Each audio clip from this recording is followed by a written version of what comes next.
a Mata Lusitano, exemplo daquilo que tem acontecido ao longo destes 20 anos, está a desenvolver uma série de projetos em diversas áreas que são do âmbito social, na perspectiva de dar ferramentas às pessoas com mais problemas, mais favorecidas, para poderem resolver os seus problemas de vida.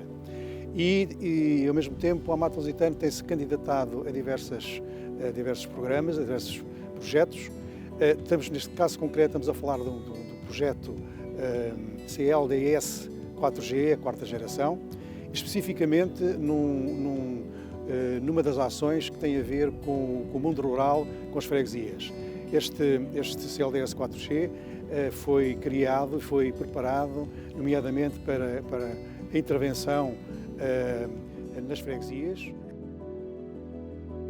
No mosquito empadonho e a serpente no deserto, saltar subiu o medonho e o mundo está bem coberto. E a pala foi dada ao homem, rei dos outros animais, sua voz em pobre rima e era a voz dos principais. A vivo.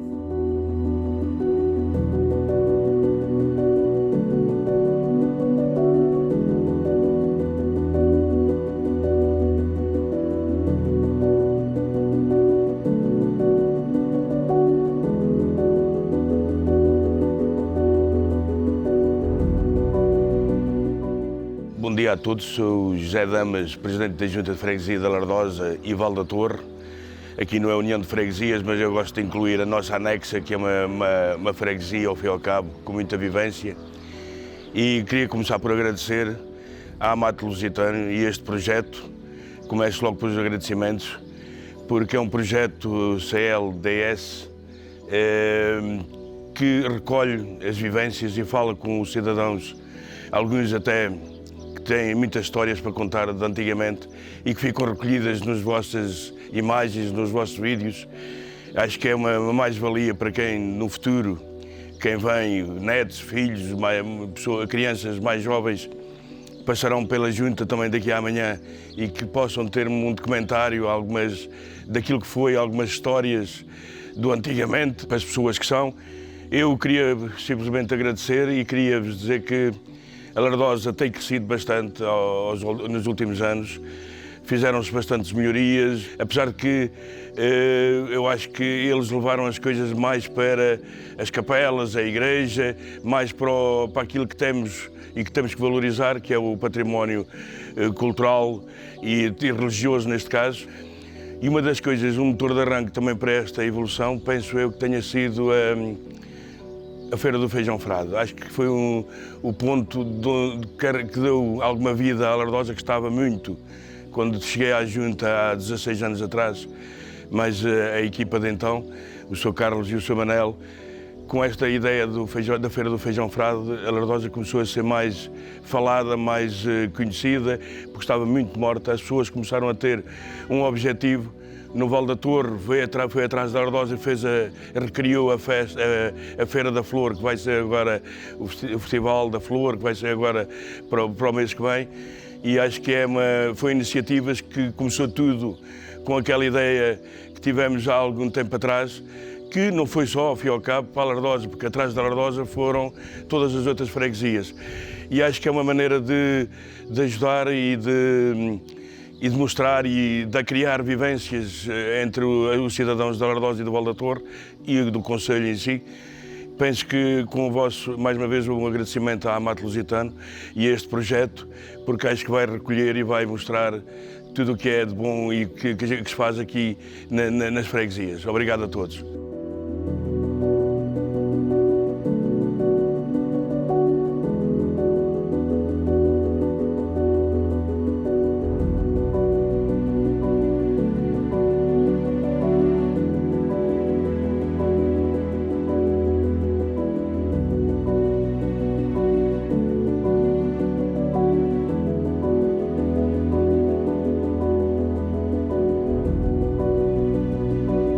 Amália Branco Penedo dos Santos Mendes. Nasci em 46, a 19 de maio.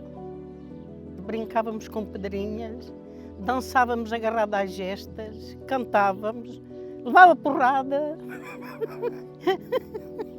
Oh filha, eram as minhas brincadeiras, eu nunca fui menina para brincar. José Mendes Jerónimo, nascido em 12 de setembro de 1941, na Lardosa, concelho de Castelo Branco. As brincadeiras, nos intervalos da escola, como é evidente, era o jogo do peão, da bilharda, do berlinde, e pá, eram basicamente esses. As horas, quando acabávamos a escola, vínhamos para aqui para o largo da igreja, para o adro. Ainda hoje lá há de haver buraquitos, do peão ou do berlinde e dessas coisas. Só que no momento em que se pusesse o sol, todos nós tínhamos que desaparecer. E porquê?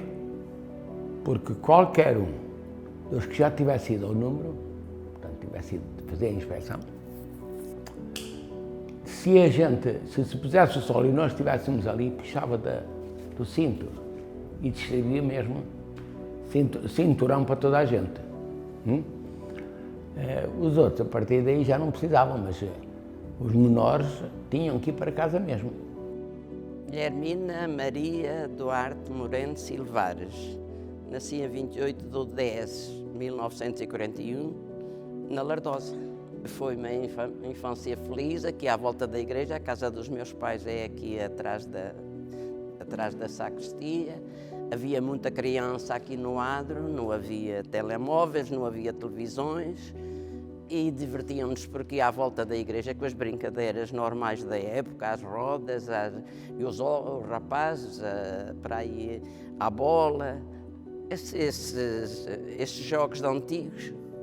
E éramos felizes assim. Então, eu sou Maria Laura Martins de Campos Gonçalves Marques. Nasci no 13 de abril de 1954 e nasci aqui na Lardosa. Sempre aqui vivi. Era tudo na rua, a gente brincava tudo na rua. À roda, à corda, à bilharda, que eu gostava imenso. Eu gostava muito de brincar brincadeiras de rapazes. E praticamente era só com meninas que a gente brincava, porque a escola era só meninas, os meninos tinham outra escola. Também brincava com os meus vizinhos, porque naquela altura havia muitos meninos, não é como agora que estão as ruas todas desertas, não é? Em todas as casas havia meninos, e eu tinha bastantes meninos também na minha rua, e éramos da mesma idade. E brincava com os meninos e com as meninas, mas geralmente brincávamos juntos. E na altura do carnaval, como vinham aí as contradanças, nós também fazíamos as nossas contradanças de crianças. Ora viva a pandiga, olé olá, como esta pandiga não há. Era assim. O Norato Mendes André nasceu em 1936, a 29 de 10. Portanto, é a minha idade. Nasci na Rua de São Sebastião, ali embaixo, onde eu fui criado até aos 8 anos. Aos 8 anos, fui a limpar a catraia para o pé da escata do Carlos Carroça, sabe onde é? Aí nessa casa é que nós estávamos. Mas eu nunca dormi numa cama, eu dormia era no palheiro lá com os ratos é que faziam-me companhia, a mim e ao meu irmão. À noite é que eu vinha a brincar, ia até com as raparigas às eiras, ia cantar-lhe aqui à desgarrada aqui à porta.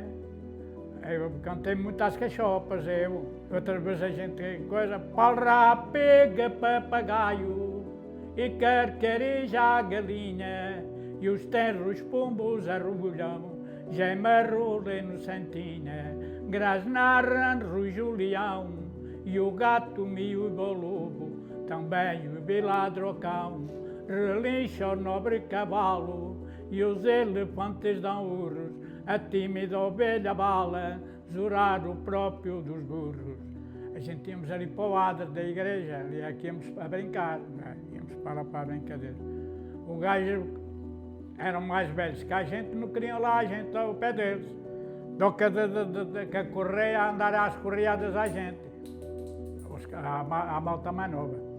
Nós começámos a ser assim mais terços, espera aí, E eu então que andava por lá com o gado, vou mandar uma pedra, vou coisa, espera aí. Um dia os gajos queriam ir aí até com uma moça que aí havia, espera que nós já vos dizemos como é que é. Tumba padrada neles, padrada, os gajos não tiveram que ir para casa a fugir na nossa frente. Era assim a vida dos povos. Luísa Esteves Mendes nasci no Val da Torre em 1934, no dia 4 de maio de 1934. A Espada e Luas era a corrermos umas atrás das outras, marcávamos um sítio, aquela que chegava primeiro, e dizia 1, 2, 3. Escondíamos-nos aqui atrás da igreja, escondíamos para as ruas, andávamos todas a correr umas atrás das outras. Chamavam-lhe a Espada e Luas, pronto, puseram-lhe aquele nome. Eu morava lá para cima, para o bairro, mas vinha cá para o povo, aqui chamávamos-lhe o povo, para me juntar com as outras e à noite, que não havia luzes, e descalças. E depois dava pedalas nas pedras, que arranquei as unhas dos dedos grandes, que ainda hoje estão aleijadas com tanta vez que as arranquei. Não havia sapatos. Jogávamos às chinas. As chinas era com 5 pedrinhas que a professora, lá sentada nos cabeços da escola, aquilo era só lajes que havia ali. E nós, com a professora gostava muito que eu brincar com ela, que eu era mais atrevida, e jogávamos às chinas, jogávamos à roda, jogávamos ao saltimbanco. Já me esqueci do saltimbanco. Sabe o que é o saltimbanco? Punhamos todas assim, 5 croques, e para outra aqui, outra ali, e saltava. Depois, quando saltavam, eu ia para o outro lado para tornarem. Punhamos as mãos assim nas costas das pessoas, das raparigas ou rapazes, brincávamos todos juntos. E então chamávamos-lhe o saltibanco, a ver aquela que saltava mais. Tínhamos que dar uns saltos, um era mais alto, às vezes íamos de nariz ao chão.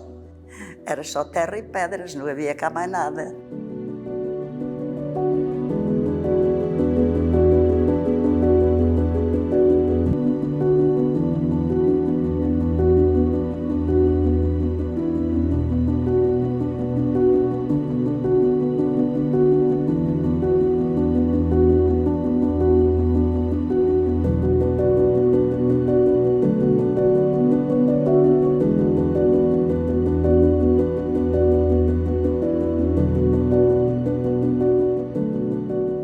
Sapatos. Tive umas botas aos 12 anos, do meu irmão. E depois tive uns sapatos para fazer a comunhão solene. E ia à escola 20 minutos para lá, 20 minutos para cá, que era quase meia hora. Eu ia a pé e ia ao meu irmão, mas depois também depois foi a minha irmã. Eu não fui para a escola como menininha, eu fui para a escola com 10 anos, porque fui obrigada. Os primeiros sapatos foram sapatos emprestados, eram do meu primo Manel da Ticândida, foi para ir fazer o exame da 4ª classe. Sabe onde é a biblioteca em Castelo Branco? Quando você só para a biblioteca, depois tem do lado direito uma ruazinha, eu já não sei o nome dela, que tem uma escola logo a seguir. Fui aí nessa escola. O meu pai nasceu em 1903, portanto, e eu nasci em 41. Portanto, quando eu nasci, ele tinha 38 anos. Quando o meu irmão mais novo nasceu, tinha o meu pai 48 anos e a minha mãe 47. Pronto. E então, nós dormíamos todos, que isto é engraçado. A parte de cima eram 2 salas enormes, um quartito e a cozinha. E nessa altura ainda não havia casa de banho, nem nada dessas coisas, a gente fazia cá fora. E então, há uma noite que a gente deitou-se, não sei quem, não sei quantos, e eles lá começaram um ferrabodó habitual e diz a minha mãe para o meu pai: epá, Varisto, a melhor coisa é pararmos, pá. Qualquer dia tem 50 anos, não dou para estar a engravidar ainda. E ele só disse: Celeste, é muito bom, mas tu tens razão, vamos parar. E já não tive mais irmãos à custa disso. Os sapatos bonitos que o meu pai fazia para a comunhão, para o exame da 4ª, fazia aqueles sapatos de luva, que diziam que era plica, uns sapatinhos assim todos bonitos. Enquanto que outros andavam descalços, nem gosto, nem nunca gostei de andar descalço. As roupas mais bonitas para virmos à missa e as outras, porque depois da escola a minha irmã trabalhava de costura e tinha lá raparigas a aprender e eu também lá estava, claro. E só depois, mais tarde, é que eu não gostava da costura, é que concorri para os Correios. Tinha uma prima nos Correios e é que disse aos meus pais: a Guilherme não gosta da costura, há um concurso agora aberto para os Correios e inscrevia. E pronto, só aos 23 anos é que me empreguei. Eu nunca me lembro de andar descalça. Sempre tive sapatos pobres, uns sapatos grosseiros de inverno, que era no inverno que a gente tinha uns sapatos grosseiros e tínhamos uns sapatos dos domingos, para ir à missa e para ser o domingo. E nas semanas era aqueles sapatos grosseiros. De verão tínhamos umas chinelitas, depois apareceram umas chinelitas de plástico, com uns malmequeres, que se rompiam logo, eu rompia-as logo ao fim de uma semana porque andava no escorregador na escola. E depois levava-me a sova da minha mãe porque tinha logo rompido as chinelas no instante. O primeiro fogão, eu tinha, para quê? Uns 9 anos ou 10 anos, que a minha mãe teve um fogão a gás com 2 boquinhas. Não tinha forno, era aquele fogão pequenino com 2 bocas. Portanto, foi o primeiro fogão que nós tivemos, e então antes disso tínhamos uma máquina a petróleo e o lume, as panelas de ferro. Era isso que nós tínhamos. E então foi esse o fogão. Eu ainda tenho esse fogão e funciona há muitos anos, já quase há 60 anos. Os primeiros sapatos, olha, a minha mãe comprou-me, havia ali uma senhora que era a tia Jaquina do Forno, tu ainda a conheceste. Depois eu tinha só um filho, que era o Zé da Rosa de Campos. Depois ele deixou-me as botas e deu-as à minha mãe, umas botas velhas. A minha mãe mandou-as a limpar e a espiar aí um sapateiro. Para a escola, de manhã, trazia as calçadas. Depois elas estavam apertadas nos pés, à noite levava-as às costas. E daí os meus 9 anos, talvez, meus 9 anos. Depois a minha mãe mandou fazer uns sapatos ao meu irmão mais, que já morreu, já faleceu. Foi para Caixeiro, para Lisboa. Mas ele não gostou daquela vida, veio-se embora. A minha mãe tinha-lhe como mandado fazer uns sapatos ao pai dessa dona da Guilhermina, que era sapateiro. Mas os sapatos depois a minha mãe tirou-los e fui eu que os rompi. Fui eu que rompi os sapatos. De manhã, o almoço, o café era feijão frade. Todos os dias. Pelo menos nos meus 3 meses do inverno não havia de comer. Todos os dias era feijão frade, de manhã. Depois à noite, na água daquele feijão frade, metia uma batata ou 2, metia umas folhas de couve e tal, faziam assim uma sopa, era a nossa sopa, pronto. Os primeiros sapatos a minha mãe foi à Espanha visitar as irmãs, a família, a mãe e o meu avô, parece que já tinha morrido, mas ela foi lá. E o meu pai foi e trouxe-me uns sapatinhos vermelhos, a mim e a Maria Adelaide, que éramos as mais novas. Bem, aquilo foi a maior riqueza. Então, mas os sapatos eram de cartão. Assim calçámos os sapatos, havia ali um ouriço cacheiro, que a gente deixava andar. Eu dei um pontapé no ouriço cacheiro, ficaram lá os picos todos espetados, os sapatos romperam-se todos. Fiquei sem sapatos, fartei-me de chorar, porque fiquei sem sapatos.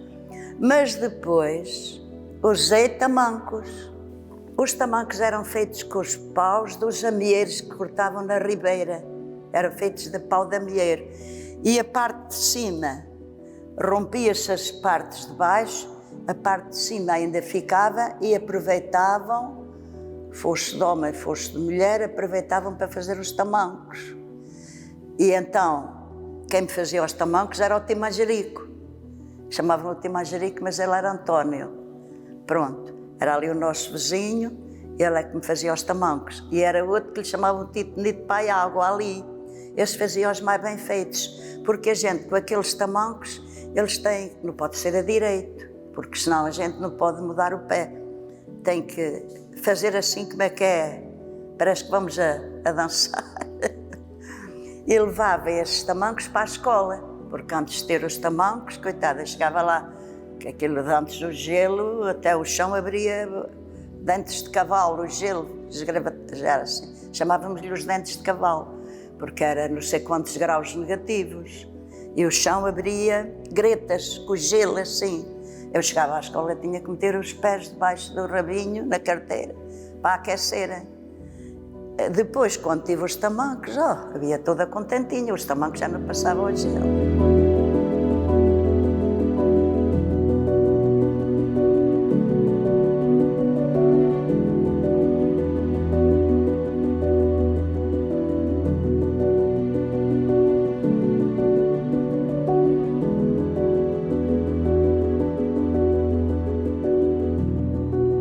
Aqui são muito devotos do São Sebastião porque conta a lenda que houve uma grande praga de gafanhotos e comia tudo. Dizimavam tudo o que aparecia, não havia folha verde.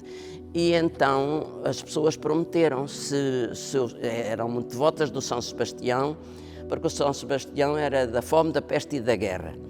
Já davam sempre uma chouriça, normalmente do comprimento do porco, se o porco se criasse. Ofereciam sempre uma chouriça para a festa, depois aquilo é leiloado e reverte a favor lá da festa. E as pessoas que não tinham muita fé com o santo recorreram ao São Sebastião para se afastasse a praga dos gafanhotos, que faziam um bodo, que nessa altura eram filhoses. São cascoréis, mas é o tipo de filhós. E que depois é lá a missa campal, é benzido e é distribuído ao povo. Agora tomou outro incremento muito maior, porque a Comissão de Festas de Verão junta as duas festas e fazem uma festa muito grande e as pessoas tudo oferece as chouriças e a carne. E pessoas que também oferecem um tabuleiro de cascoréis. É um cortejo muito bonito, agora reúnem tudo, é na casa do povo. Antigamente os festeiros fazíamos em casa e saía da casa dos festeiros. Agora o cortejo sai tudo da casa do povo. É muito bonito. O Santo António, as pessoas não sei porquê, não eram tanto devotas do Santo António. Não sei por essa razão, porque como o outro era da fome, da peste e da guerra. Era da peste porque iam lá para proteger os animais. Era da guerra porque iam os soldados para a guerra, os soldados é que levavam o andor e tudo, e aquilo, no tempo da guerra colonial, aquilo era choros que para ali havia, que os soldados estavam lá na guerra e os familiares aquilo comovia. E eles, ainda hoje, os soldados é que levam o santo. Talvez por isso estivessem mais ligados ao São Sebastião. A gente andava sempre ansiosa para as festas e vinham as pessoas de fora e claro, juntavam-se, havia mais convívio do que agora. Agora estes conjuntos não dá nem sequer para a gente falar. Quantos dias por ano é que toda a gente que trabalhava para os únicos 3 ricos que havia na Lardosa tinham de folga? 0. Trabalhavam de dia e de noite, não tinham horário de trabalho. Então, se uma vez por ano esses 3 ricos se reunissem e resolvessem distribuir pão, chouriço, fosse o que fosse, tudo à borla, incluindo o álcool, era mau? E admita lá que pode ter sido a origem dos cascoréis, pode ter sido. Eles pensarem assim, pá, vamos lá tentar cativá-los, senão qualquer dia também não temos cá gente, que eles fogem daqui para fora. A festa do São Sebastião, eu também sei que vem já lá muito de trás, é muito mais velha aqui que a Nossa Senhora, porque Nossa Senhora de Fátima só foi depois das aparições, que fizeram, ou que foi em 1943 que fizeram esta capela.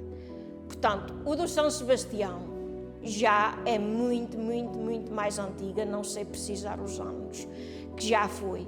E também foi de criança, que me lembro, é sempre no dia 19 de janeiro, embora o São Sebastião seja no dia 20 de janeiro, é sempre no 19 de janeiro, vésperas, que fazem a festa de São Sebastião, que é os cascoréis.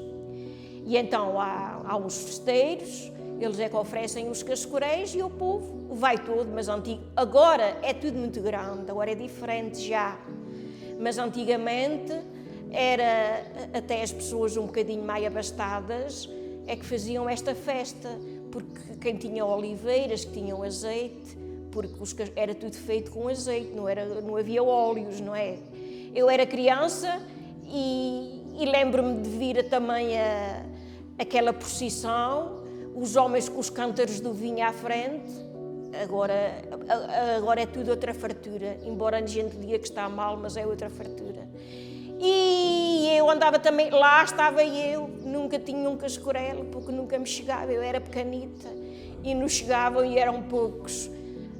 Um dia, o senhor padre Zé Maria, foi a primeira vez que eu comi um cascorelo naquela festa, portanto, eu devia ter aí uns 9, 8 anos. O senhor padre, que cá estava em José Maria, como ele via as pessoas mais crescidas é que tinham poder para chegar aos cascoréis, mandou pôr uma roda de crianças todas em volta do chafariz, que é de onde se faz a festa, na capela de São Sebastião. E primeiro foram as crianças servidas. Foi a primeira vez que eu provei um cascorelo. Nunca me esqueço desta lembrança que tenho, a primeira vez que comi um cascorelo nesta festa. Os tropa, o São Sebastião, pronto, protetor da tropa, e aqui a Lardosa era muito, não era, continua a ser devota de São Sebastião. Todos os soldados que iam para o ultramar prestavam a sua homenagem a São Sebastião.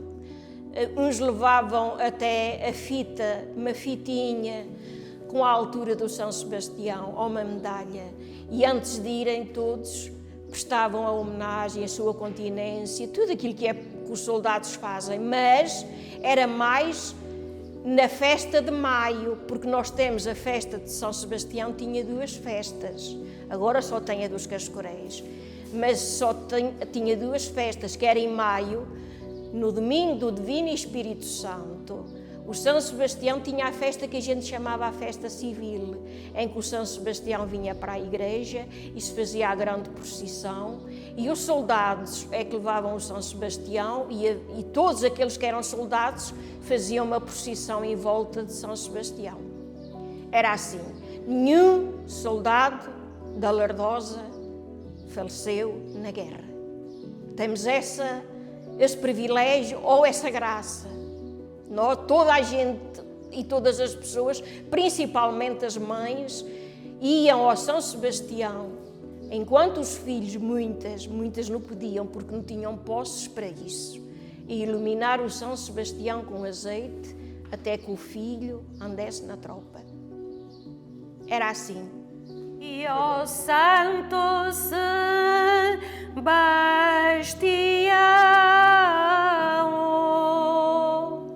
já me quero despedir. Ó Santo Sebastião,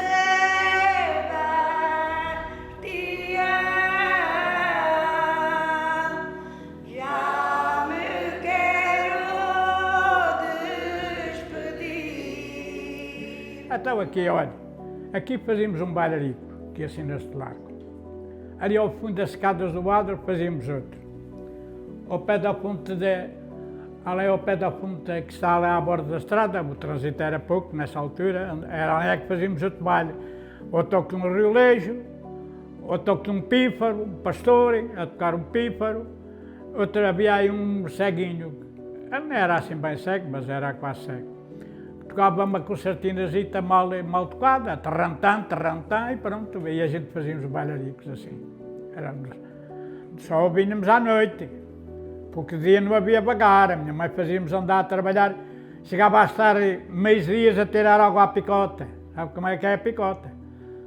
Era meis dias ali nos 2 postos, que agora do Joaquim Monteiro, chamava a gente do Joaquim Monteiro, nós fazíamos aquilo alugado.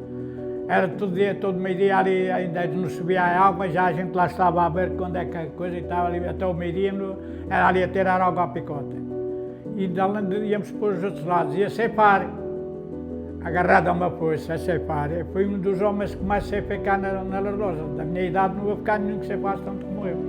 Entrei aos quadros da CP, mas tiravam um mês de férias para vir a ganhar dinheiro aqui para a ceifa. Era a maior festa. que era a festa dos padroeiros, vinha a banda, havia sempre uma banda de música. A banda vinha de manhã cedo, antes de nascer o sol, e tocava a alvorada nos cabeços, que está hoje lá a escola mesmo. Ali havia só cabeços, só pedras. E então havia um carvalho muito grande, muito, com não sei quantos homens não eram capazes de apanhar o tronco. E ali é que se fazia as festas, debaixo desse carvalho, tudo em terra. E a banda vinha de manhã cedo a tocar ali a alvorada. Não deitavam foguetes antes da alvorada. A primeira coisa que eles tocavam, cedo, antes de nascer o sol, havia o clarinete, é o saxofone ou o clarinete, que cantava como o galo, cucurucu. Era para despertar as pessoas que estavam a dormir. Nós, quando ouvíamos o cantar do galo da banda, isto já estava tudo a pé à espera da banda. A malta nova já estava lá toda. Aquilo era uma festa tão grande, tão grande, tão grande. Depois ele tocava ali a banda toda da entrada, que eu sabia como é que se tocava. Eu sabia.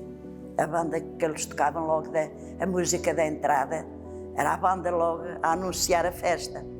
Depois, no fim deles tocarem, então é que era uma descarga tão grande de fogo, que eram deitados cá com o rastilho, e no fim deitavam aqueles, eles a estourar, mas aqueles estavam quase uma hora a deitar fogo. Era uma coisa, sei lá. E no fim deitavam os morteiros. Ainda te lembras depois de deitarem as festas? Primeiro deitavam aqueles tum, mas ao fim, os morteiros é aqueles que até estremeciam as casas. Deitavam então ali os 3 ou 4 no fim, que eram os morteiros. Faziam aquele. E depois disso é que vinham dar a volta toda à rua e paravam em casa dos festeiros. Porque havia sempre os festeiros. Já sabia, os festeiros iam a acompanhá-los. Se o meu pai era festeiro, paravam, vinham à nossa casa comer um bolinho. Em geral serviam-lhe o licorzinho e a aguardente. Iam à outra casa, serviam ao outro festeiro e davam a volta toda ao oval da torre. Depois era a missa, eles tocavam em toda a procissão. Era dançarmos toda a noite, ali. Dançávamos aqui à estrada acima. Nada disto era em setembro, no dia 27 de setembro. Era a alvorada, ia-se à casa dos festeiros, ia-se, depois vinha a missa, vinha a procissão, depois tornava-se a dar volta às ruas. Os músicos iam almoçar às pessoas que os convidavam e para continuava o arraial.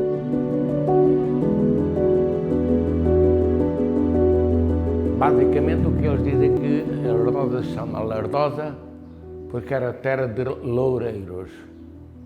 E o loureiro em latim é um bocado parecido com Lardosa. Mas há termos mais parecidos com Lardosa do que o loureiro em latim. Como seja, por exemplo, gordura em francês. E há alguma prova de que a Lardosa se chama Lardosa por causa dos loureiros que eu saiba? Não. Há alguma prova de que a Lardosa se devia chamar Lardosa por causa de gordura? Digamos, aqui era uma zona de porcos, de criação de porcos, sempre foi. Aliás, ainda tem ali na... Como é que ele se chama? No apiadeiro da Soalheira, uma das maiores criações de porcos do país. Pronto. E ter alguma coisa a ver com isso ou não é pouco importante. A verdade é que não se encontra referência nenhuma a nada disso.